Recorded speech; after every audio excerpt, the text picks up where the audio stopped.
কিন্তু স্বর্গে একটা অসুবিধা আছে, সেই অসুবিধাটার জন্য আপনারাই বিচার করবেন যে আপনারা স্বর্গে যাবেন কিনা। স্বর্গে, সঞ্জয় বাবু, স্বর্গে একটা অসুবিধা আছে, সেটা হচ্ছে কি যে যেই পরিমাণ আপনার ক্ষুধা লাগবে স্বর্গের দেবতারা এই পরিমাণ আপনাকে খেতে দেবে না। ওখানে সুন্দর সুন্দর পাকা ফল আছে, কিন্তু গাছের ডাল থেকে ছুটে আপনি খেতে পারবেন না। ক্ষুধার ঠেলায় আপনি জল খেতে যাবেন, ওই সরোবরে নদীতে যে স্রোতস্বিনী ধারা আছে ওই জল আপনি হাতে উঠে খেতে পারবেন না। তো ওখানে যারা স্থায়ী দেবতা আছে ওরা যা খাইতে দেবে আপনার তাই খেতে হবে, ফলে স্বর্গীয় শান্তি নেই। জান্নাতের সবচেয়ে বড় বিষয়টা কি?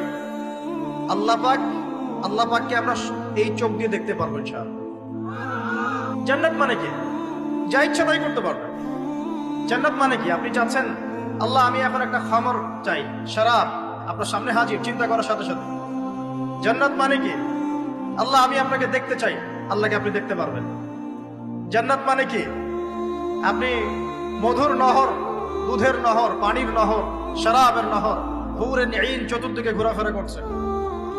একজন নিম্নমানের জান্নাতি, মানে সবচেয়ে শেষের দিকে যারা জান্নাতে যাবে তাদের সাথেই দুজন করে হুরুন ঈন, আহাল পরিবার তো আছেই, গিলমান পানপাত্র নিয়ে চারপাশে ঘোরাফেরা করবে। জান্নাত মানে কি? যেখানে যা ইচ্ছা তাই করা যাবে, বলার কেউ নাই, বাধা দেওয়ার কেউ নাই, সেখানে কোনো মৃত্যু নাই, সেখানে কোনো অহেতুক কথাবার্তাও নাই, কোনো গান গল্প নাই, কোনো মিথ্যা নাই, কষ্টের ক্লেশ মাত্র নাই, থুতু ফেলতে হবে না।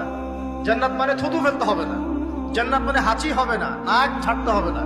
জান্নাত মানে ইস্তেঞ্জা, পেশাব পায়খানা করার টেনশন নাই। মানুষ খাবার খাবে, একটা ঢেকুর তুলবে, ব্যাস খাবার হজম হয়ে গেছে। আর জান্নাতের সবচেয়ে বড় বিষয়টা কি? আল্লাহ পাককে আমরা এই চোখ দিয়ে দেখতে পারবো ইনশাআল্লাহ।